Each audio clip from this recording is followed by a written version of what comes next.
Hey everybody, Milo here. So this YouTube video you're about to watch is a compilation of a recent Zoom call I did with Brendon from BeBetterGolf. And in it we cover various topics about the golf swing. I hope you guys enjoy it.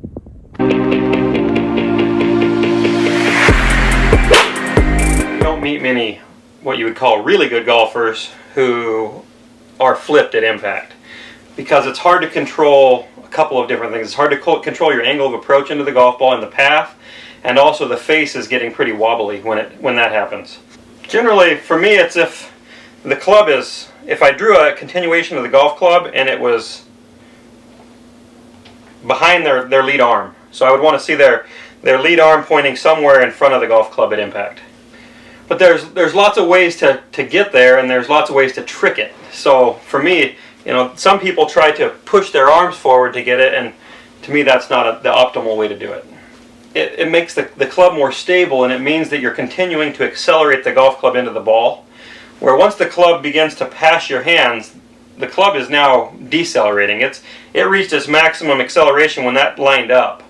And so once it's passing, it's kind of decelerating and it's freewheeling, it's on its own. So it's no longer being what we coined towed. It's kind of like the skier who's passed the boat. Now that skier is going to sink. So, or it's going to get jerked off when the boat catches up. It's going to jerk the rope out of the skier's hands. So it's just not nearly as stable. The club's kind of out of your control at that point. The other thing is, anytime the club is passing your hands too soon, it's shifting the path too far to the left. So generally when you see that, people struggle with a pull or slices, because when this unwinds too soon, it's approaching the ball from the outside, or it tends to be that way. So you can hit a myriad of other bad shots. So yeah, the young man showed up and he had a tendency to fire his pelvis this way and let his chest kind of stay behind. His ball position was really far back, and so part of the chest staying back and the flip was an attempt to get the ball elevated, because he played it kind of inside his right heel with everything. So the video that you saw on my Instagram was him hitting a 7-iron, and he was hitting it about 145 yards full at the beginning of the lesson, and he looked something like this, where his chest is pointed back there, his hips are kind of turned, but they're slid out from under him, and it's a little bit flipped like that. Yeah, that was max effort. About 145 yards was all he could get out of it. And then we went through a process. You know, this lesson wasn't just 1 hour. This lesson was 4 hours. And by the end of the day, he was hitting that same 7-iron with about 3/4 effort was all he could. He couldn't hit it at full speed and get it right, but at 3/4 effort, he could hit it at about 150 yards, and it was perfect. Yeah, his ball flight started to be the same shot every time, and the same window. It came out about the same height over and over again, and it was way easy for him to hit it a lot farther. First thing we did with this young man is we moved the ball up in front of the center of his stance. So a ball or two inside of his left heel.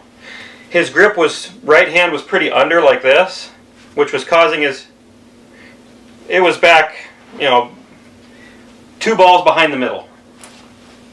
So it was definitely back in his stance. It looked like he was trying to hit a knockdown sandwich, but then he was trying to hit a 7-iron in the air. So we moved it more forward, which allowed him to be able to stay more level with his body and not have to go this way so much to get the ball elevated. And then we got his right palm on, so his hand, where palm is basically facing the target, matching the face. That way his wrist could function correctly, and if your wrist hinges, you can take some loft off the golf club. If your wrist is more under the golf club, you have to use your wrist like a hammer, and you're limited in how much motion you have. So you have very much more limited ability to hinge this way than you do this way. They might be stronger to hold it off, but their body's going to compensate. So if I get this hand more under like this, now that face is going to go back looking really shut, and when I bring it down, my body's going to have to go this way to hold the face off. If my body turns correctly, now the face is going to be so shut, I'm just going to hit low snap hooks. If a player has basically built their swing correctly going back, and then their pelvis moves in this manner, the club doesn't move to the ball. So you can see that the club's not actually going to ever get there unless I do something with my hands to make it arrive. Where if a player's pivot is working correctly, when they get up here and they've got the same structure, now if my pelvis starts to come around and around and around and around, you can see that's going to drive the golf club up into the ball. So if I do it I'll do it the wrong way first. So now the club doesn't move down nearly enough, so I have to give it some hands and arms. And then the correct way would be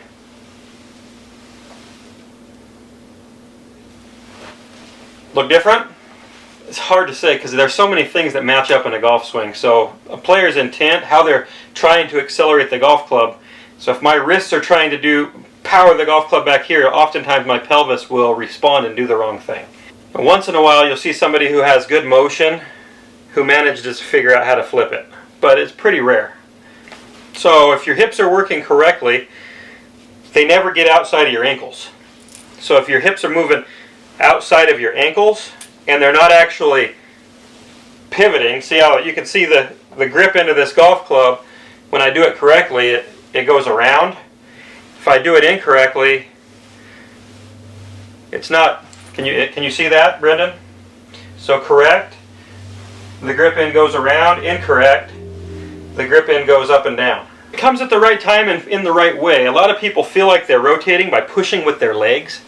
So you feel like you're rotating, but in reality all that's doing is jumping you forward and sliding you.